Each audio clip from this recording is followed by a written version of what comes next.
Hello friends, welcome to my channel. ನಾನು ನಿಮ್ಮ Basu Sunkar.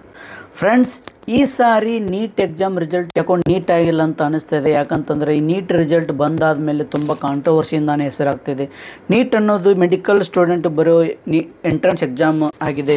Friends, ಬನ್ನಿ ನೋಡ್ಕೊಂಡು ಬರೋಣ ಡೀಪಾಗಿ ಏನಾಗಿದೆ ಅಂತೇಳಿ. Friends, as per agency, testing agency June 14ಗೆ ಈ ಡೇಟ್ ಫಿಕ್ಸ್ ಮಾಡಿತ್ತು ರಿಸಲ್ಟ್ ಬರೋದು. ಆದರೆ ಸಡನ್ನಾಗಿ ಜೂನ್ 4 ಅಂತಂದರೆ ಲೋಕಸಭಾ ಎಲೆಕ್ಷನ್ ರಿಸಲ್ಟ್ ದಿನಾನೇ ಇವರು ರಿಸಲ್ಟ್ ಅನೌನ್ಸ್ ಮಾಡಿದ್ದಾರೆ ವಿದೌಟ್ ಪ್ರೀ ನೋಟಿಫಿಕೇಶನ್ ಅಂತ ಹೇಳ್ಬೋದು. ಇದು ಒಂದು ಸ್ಟೂಡೆಂಟಿಗೆ ತುಂಬ ಡೌಟ್ಫುಲ್ಲು, ನಮಗೂ ಕೂಡ ತುಂಬ ಡೌಟ್ ಆಗಿ ಕಾಣ್ತಿದೆ. ಯಾಕಂತಂದರೆ ಇಲ್ಲಿ ಸಮಥಿಂಗ್ ಏನೋ ಫಿಶ್ ಇದೆ ಅಂತ ಗೊತ್ತಾಗುತ್ತೆ.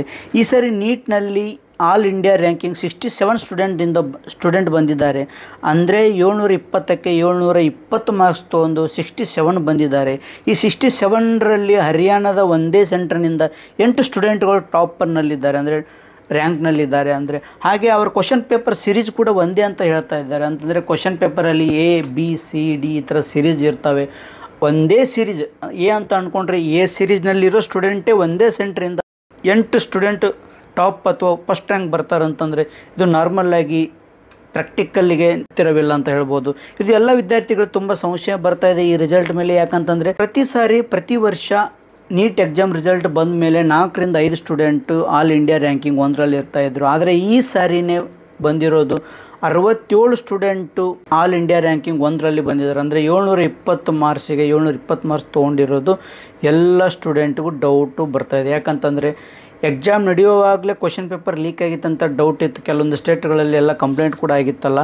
ಅದಕ್ಕೋಸ್ಕರ ಈ ರ್ಯಾಂಕ್ ಬಂದಿರೋದು ಎಲ್ಲರಿಗೂ ಕನ್ಫ್ಯೂಸು ಮತ್ತು ಡೌಟ್ಫುಲ್ ಆಗಿದೆ ಅಂತ ಹೇಳ್ಬೋದು. ಆದರೆ ಈ ಸಾರಿ 44 ವಿದ್ಯಾರ್ಥಿಗಳು ಆ್ಯಸ್ ಪರ್ ಅವ್ರು ಹೇಳೋದಂತಂದರೆ 44 ವಿದ್ಯಾರ್ಥಿಗಳು ಗ್ರೇಸ್ ಮಾರ್ಕ್ಸ್ನೊಂದಿಗೇ ಫಸ್ಟ್ ರ್ಯಾಂಕಲ್ಲಿ ಬಂದಿದ್ದಾರೆ. ನೀವು ಅರ್ಥ ಮಾಡ್ಕೊಳ್ಳಿ, ಗ್ರೇಸ್ ಮಾರ್ಕ್ಸ್ ಬಂದು ಟಾಪಲ್ಲಿ ಬರೋದು ತುಂಬ ರೇರ್. ಯಾಕಂದರೆ ನಾರ್ಮಲಾಗಿ ಬರೋದಿಲ್ಲ. ಆದರೆ ಈ ಸಾರಿ ಗ್ರೇಸ್ ಮಾರ್ಕ್ಸಿಂದನೇ ಬಂದಿದ್ದಾರೆ. ಅವರು ಏಜೆನ್ಸಿ ಕೊಡೋ ರೀಸನ್ ಏನಂದರೆ ಟೈಮ್ ಪ್ರಾಬ್ಲಮ್ ಯಾರ್ಯಾರಿಗೆ ಆಗಿದೆ ಅವರಿಗೆ ಮಾತ್ರ ಗ್ರೇಸ್ ಮಾರ್ಕ್ಸ್ ಕೊಟ್ಟಿದ್ದಾರೆ ಅಂತ ಅವರು ರಿಪ್ಲೈ ಕೊಟ್ಟಿದ್ದಾರೆ. ಆದರೆ ಇದು ಸತ್ಯಕ್ಕೆ ದೂರವಾಗಿದ್ದು ಅಂತ ಹೇಳ್ಬೋದು. ಫ್ರೆಂಡ್ಸ್, ಬನ್ನಿ ಒಂದು ಸಾರಿ ನೋಡ್ಕೊಂಡು ಬರೋಣ ಈ ನೀಟ್ ಎಕ್ಸಾಮ್ನ ಯಾವ ಏಜೆನ್ಸಿ ನಡೆಸುತ್ತೆ ಮತ್ತು ಯಾವ ಥರ ನಡೆಸುತ್ತೆ ಅಂತ ನೋಡ್ಕೊಂಡು ಬರೋಣ. ಈ ಎಕ್ಸಾಮ್ ನಡೆಸೋದು NTA ಅಂತೇಳಿ, ನ್ಯಾಷನಲ್ ಟೆಸ್ಟಿಂಗ್ ಏಜೆನ್ಸಿ ಅಂತೇಳಿ. ಇದೊಂದು ಗೌರ್ಮೆಂಟ್ ಏಜೆನ್ಸಿ ಆಗಿದ್ದು ಮತ್ತು ಇಂಡಿಪೆಂಡೆಂಟ್ ಬಾಡಿ ಆಗಿರುತ್ತೆ. ಇದು ಎಲ್ಲ ನ್ಯಾಷನಲ್ ಲೆವೆಲ್ ಎಕ್ಸಾಮ್ ನಡೆಸುತ್ತೆ. ಎಕ್ಸಾಂಪಲ್ ಅಂತ ತೊಗೊಂಡ್ರೆ ಇಂಜಿನಿಯರಿಂಗು, ಮೆಡಿಕಲ್ಲು, ಮ್ಯಾನೇಜ್ಮೆಂಟ್, ಫಾರ್ಮಸಿ ಎಕ್ಸಾಮ್ಗಳೇನಿರ್ತಾವಲ್ಲ ಅದೆಲ್ಲ ಇದೇ ನಡೆಸೋದು ನ್ಯಾಷನಲ್ ಟೆಸ್ಟಿಂಗ್ ಏಜೆನ್ಸಿ ಅಂತೇಳಿ. ಬೇರೆ ಯಾವ್ಯಾವ ಥರ ಎಕ್ಸಾಮ್ ನಡೆಸುತ್ತೆ ಅಂತೇಳಿ JEE ಮೇನು,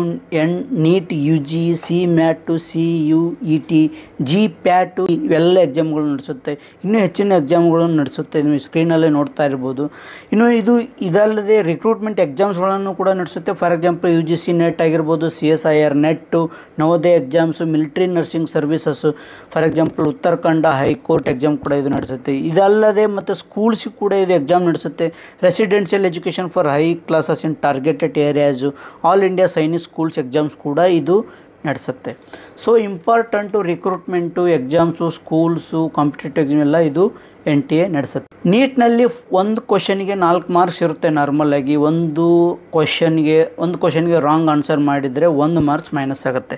ಸೊ ಈ ಕ್ಯಾಲ್ಕುಲೇಷನ್ ಮಾಡ್ಕೊತಾ ಹೋದರೆ 180 ಕ್ವಶನ್ಗೆ 720 ಮಾರ್ಕ್ಸ್ ಇರುತ್ತೆ. 180 ಕ್ವಶನ್ಗೆ 720 ಮಾರ್ಕ್ಸು. ಆದರೆ ಕೆಲವೊಂದಿಷ್ಟು ಸ್ಟೂಡೆಂಟ್ ಇದರಲ್ಲಿ ಈ ಸಾರಿ ರಿಸಲ್ಟಲ್ಲಿ 718, 719 ತೊಗೊಂಡಿದ್ದಾರೆ. ಪಾಸಿಬಲ್ ಇಲ್ಲ ಅಂತ ಹೇಳ್ಬೋದು. ಯಾಕಂತಂದರೆ ಆ್ಯಸ್ ಪರ್ ನೀವು ಒಂದು ಮಾರ್ಕ್ಸಿಗೆ, ಒಂದು ಕ್ವಶನ್ಗೆ ನೀವು 4 ಮಾರ್ಕ್ಸು ಅಥವಾ ಒಂದು ರಾಂಗ್ ಕ್ವಶನ್ಗೆ 1 ಮಾರ್ಕ್ಸ್ ಮೈನಸ್ ಮಾಡ್ಕೊ ಈ ಥರ ಹೋದರೆ ಇದು ಪಾಸಿಬಲ್ ಇಲ್ಲ. ಇದು ಪಾಸಿಬಲ್ ಆಗಲ್ಲ ಆ್ಯಕ್ಚುಲಿ. ಈ ನೀಟ್ ಎಕ್ಸಾಮ್ನ ಎಕ್ಸಾಮ್ ನಡೆಸಬೇಕಂತೇಳಿ ತುಂಬ ಸ್ಟೂಡೆಂಟ್ಸು ಕೇಸ್ ಹಾಕಿದ್ದಾರೆ. ಸುಪ್ರೀಂ ಕೋರ್ಟ್ಗೂ ಕೂಡ ಹೋಗಿದೆ. ಸುಪ್ರೀಂ ಕೋರ್ಟಲ್ಲಿ NTAದ ಈ ಕರ್ಮಕಾಂಡವನ್ನು ನೋಡೋಣ, ಏನಾಗುತ್ತೆ ಮುಂದೆ ನೋಡೋಣ.